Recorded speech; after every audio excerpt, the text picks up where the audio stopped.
So, hi mga dza, welcome back to my channel. So, ngayon, mag-cooking edition tayo. Charot.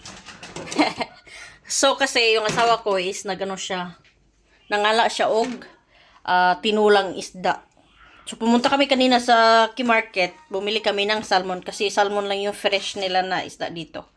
Ayan mga magtula at saka magkinilaw. Ayan, salmon. Fresh na fresh yun siya mga dzay.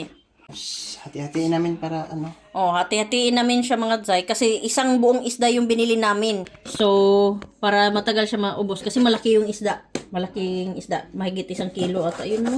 9 euro per kilo, 9 something. So, lagay na lang natin 10 euros per kilo. So, yung nabayaran namin dito is 13. So, 1 kilo mahigit siya. So, ngayon, nag-ano siya muna, naghati ng isda hinati niya. Babalatan ko kasi matigas yung balat. Balat. Ay, isagol ng balat sa kongel, tinulang. Yes. Oh, matagal na kaming hindi nakakain ng tinulang isda. So ngayon, magtinula naman kami at saka magkinilaw. Sinsya na sa abs ko ha. Isang piraso lang. Pasensya na kayo sa abs niyang isang piraso. Buong buo. Namimiss kasi namin yung mga lutong bahay sa Pilipinas. Kaya gagawa kami ngayon ng tinulang salmon at saka kinilaw na salmon. Pero mas masarap pa rin talaga pag nandyan sa Pinas kasi yung gagamitin na pangsabaw sa kinilaw is yung tuba. Matamis na suka. Dito wala yun. Kaya DIY lang. Pag winter talaga lagi akong nagki-crave ng sabaw. Kasi lamig sa labas. Buti lang dito sa loob, hindi malamig. Kasi may heater kami. Pero yung anak namin babae, yung isa, panganay, pinapatay niya yung heater. Ayaw niya ng mainit. Gusto niya ng malamig. Minsan nga, binubuksan pa niya yung bintana. Nakaasmo sa labas. Ang lamig-lamig na. Binubuksan niya yung bintana, tapos sobrang lamig na. Tapos yung lamig, pumapasok sa kwarto namin. Negative. Mga negative 15 na sa gabi. Nagigising ako ng mga ating gabi. Pat, ang lamig. Patay yata yung pagtingin ko sa kwarto niya, nakabukas pala yung bintana. Kinakatakutan ko lang is baka magkasakit siya ba dahil sa sobrang lamig. Buti lang, may maliit na medyo maliit. Hmm? May medyo maliit na salmon. Oo. Kasi lalaki ng dalawa na tira eh. Mga 2 kilo siguro yun. Doon ko gustong bumili sa lagi sa Market pag mga ganito salmon kasi yung nagbibigay is kinukuhaan talaga niya ng tinik ng salmon. Doon kami sa Market, hindi marunong kumuha ng Pagdating dito, minsan nga nung bumili tayo, di ba? Hindi daw niya alam yung paano Kaya ako na lang, buo na lang binili natin, ako na lang dito sa bahay na Di ba gagamit ka ng Puro na lang tayo Pag ako na sa'yo, yung talaga kita ng ko. Na lang tayo ng Tama na yan, siguro yan. Oh, okay na yun kasi tayo lang naman. Gawa niyang Tapos itong balat. Saan mo yun? Kasi yung luto lang, yung mga buto lang yung ko. Tapos maglagay din tayo ng buto-buto dyan. Oo. Yung mga buto-buto mga dzay kasi sayang. Pero Pinoy tayo mga dzay, hindi tayo maarte. Kaya pinakuha ko. Ayan, pinadala ko yung mga buto. Sabi ko, kunin ko yan kasi ang sarap niyan tulahin. Kinuha din yung Kinuha niya. Nung sinabi kong kunin ko yung mga buto, tinanggal niya yung hasang. So, ano ilagay ko dyan? Ulo. Ulo. Sarap to ulo eh. Grabe yung muscle ng mister ko. Grabe, mas malaki pa yung sa'yo Mas masulan to, mas masulan. Ito. Siguro. Kana, may akong paano. Tapos itong mga balat. Mga balat. Budget! Para tayo matansya. Pinubring ang style ba? Yan pa to? Huwag na, ganyan na. Ilagay mo lang dyan, gagamitin mo to. Umalis ka na, kaya magluto na po. Pandalawang sabaw na to. Pandalawang sabaw. Sa susunod na araw, sabaw. Sa susunod na araw, sabaw. Dami na. Budget lang pag may time. Oh, hi! We were learning. Oh. Hi! Ano na video mo? Mag-vlog ko. Vloggers yan. Hi! What's up, mananap? So ngayon mga Zay, ito na siya. So ready na yung ano ko, isda. Ito yung isda ko. Tapos ito yung mga ano ko, meron akong Kwento, meron onion, meron akong ginger, kamatis, tsaka sibuyas dahunan.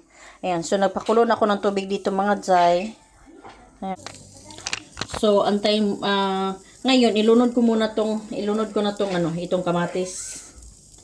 So ilunod yung kamatis. Tapos ito sa sibuyas. Tsaka luya. Tapos maglagay na din ako ng asin mga Zay. So ayan na siya mga Zay. Tapos maglagay tayo ng asin. Pag maluto na, ito. Yan yung asin niya. Tapos pepper. Hello, Dad, are you making kinilaw? I mean, tinula or kinilaw? Ayan mga Zay. Tapos pakuluan muna natin din siya mga Zay. Ayan. So antay muna tayo ng ilang minuto para. Tapos hugasan natin yung isda. So ilagay ko yung isda dito. Hugasan ko muna siya mga Zay. Dulas yung salmo na ano, isda. So ayan, nahugasan ko na siya eh. Sobrang dulas talaga niya ha. So ayan na po siya mga Zay, yung ano. So mga buto-buto lang to siya. Meron tayong ulo, meron tayong balat. Itong balat is galing siya sa ano, sa kinilaw kasi nagkilaw yung asawa ko. Tapos yung mga ribs na buto, ayan. So ang sarap nito mga Zay. Ayan, tapos ito. Yan lang. Ito yung aking gawing tinula. Tapos may kinilaw din kami. Kaya meron na siyang luya. At saka meron na siyang ano. Sibuyas dahonan. Sibuyas dahonan. Sibuyas dahonan. Dahon ng sibuyas. Tapos nilagyan niya ng kamatis. Ano ba? Nilagyan ng kamatis. Tapos sibuyas. Lagyan ko muna yung anak kong pangalan ng anak ng ano ng kinilaw na walang sili. Kumulo na. Slice tayo ng sibuyas. Gutom na ako. So ngayon mga Zay, kumulo na yung ating tubig. So ilalagay ko yung isda. Ito yung isda. Ilalagay ko yan. Uy! Lalagyan ko din ang pipino. Lalagyan ko din sana to kanina ng ano eh. Nakalimutan ko. Mangga. Mangga? Ko market. So yan yung ano niya, kinilaw. Meron na siyang onion. Naglagay siya ng onion. Tapos pipino. So sa akin naman, ito. So ngayon, pakuluin muna natin siya ulit. So antayin muna natin na makumulo na yung ano, isda. Yung iba, yung pipino, hindi nila binabalatan. Akin, binabalatan, pero konti lang. Hindi naman nila lahat. Kasi, may ibang pipino kasi na mapait yung balat. Asan naman lahat. tanggal? Kantong mix. Tinula mix. Tinula mix. So gusto ko itong i-try ang mamasita na tinula mix. Ewan ko lang, masarap siya. First time ko maglagay ng ganito mga Zay. Masarap na yung gawa kong tinula, pero gusto kong i-try ito kung baka mas lalo siyang sasarap. Sana nga mga Zay, lalo siyang sasarap. Laki na ng tiyan ko talaga. So yan na yung kinilaw niya. So sa akin naman, ayan. Chili. Ang chili, ito lang mag-isa, 13 cents. Huwag niyo nang i-convert. Mas mura pa yan sa Pinas. 1,000 yung kilo silis Pinas. So ngayon, kasi kumulo na siya mga Zay, ilagay ko na yung itong Chinese cabbage natin. Itong hiniwa kong Chinese cabbage. Ayan. Masarap kasi pag ano, meron siyang sahog din na gulay. Ayan. Tapos, ano lang, yung lutong bahay lang talaga, walang special na tawag nito eh. Mga secret recipe. Ganun lang. Ang special lang is yung pagmamahal. Oh, yan. Yes, cook with love. Tapos may mga kamatis yan siya dyan. Ayan. So, ganyan. Tapos papakuluin lang natin hanggang maluto na yung isda tsaka yung gulay. Tikman ko muna mga Zay, ha? There's something wrong. Na hindi ko maintindihan kung ano. Vlog ka pa. Sana hindi ko nang Ano ba niya? ginger soap base man eh. Okay na? Okay lang. Okay naman? Dungagan asin? No need. Wala na. Wala na. Sarap naman. Sarap. Okay. So, ayan. Masarap na di ay. Lasa ko lang yung hindi. So, tapos, ipatayin na natin siya mga Jai habang buhay pa. Charot.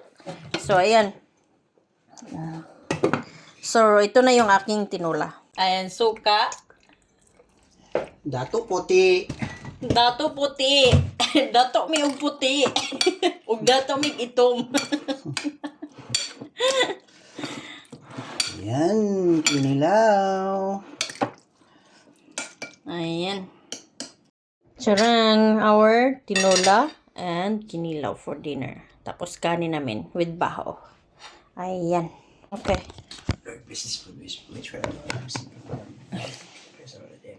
Amen. Oh. Lami. Lami. Be. Ang among kinilaw. Dagdagan ko yung kanin ko mga Jai. Kain kami ng fresh pag namimingwit lang ako. Oh. Pero pag summer lang. Sobrang init pa. Mm.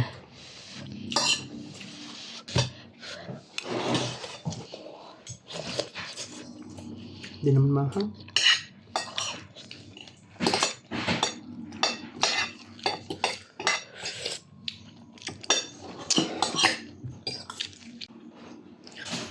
Kinilaw.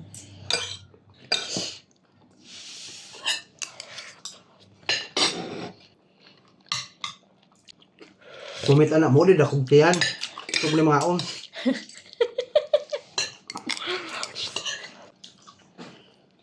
Kinilaw. Sarap mga Zen, no? Napakasarap talaga yung partner kinilaw tsaka tinula. Tapos ito yung, ano tugal? Yung pakpak, parang pakpak ng isda ba, oh? Mm. May kina. Sobrang fatty niya. Mm. Grabe yung ano nila, omega 3. Grabe yung fats. Makikita mo talaga sa ano sa sabaw kasi nag-oil early yung sabaw. Hindi ko to nilagyan ng oil. It has omega 3. Maganda sa utak at saka sa puso. Masarap na sabaw. Lalong sumarap kasi winter. So pag yung mayayaman nakakain, ganun sila. Tapos with ganyan talaga. Marty sila. Tapos gaganon lang yan sila. Pag ano, mahirap. Pag Ganito. mahirap daw, ganyan. Ganito. Tapos ganun yung papagkain, oh. Ganito yung pagkain. Saba. Kahit buto na, sisip-sipin. Sayang eh. Sayang. Binayaran yan. Kasama sa pagkilo to eh. Kaya walang naiiwan talaga na ano, kinakamay pa. Mm-mm. Problema dyan kung pati sabaw kinamay. Okay na guys, thank you for watching. So please don't forget to subscribe to our YouTube channel, The Galuna Family in Finland, and also The Galuna Family in Facebook. Bye!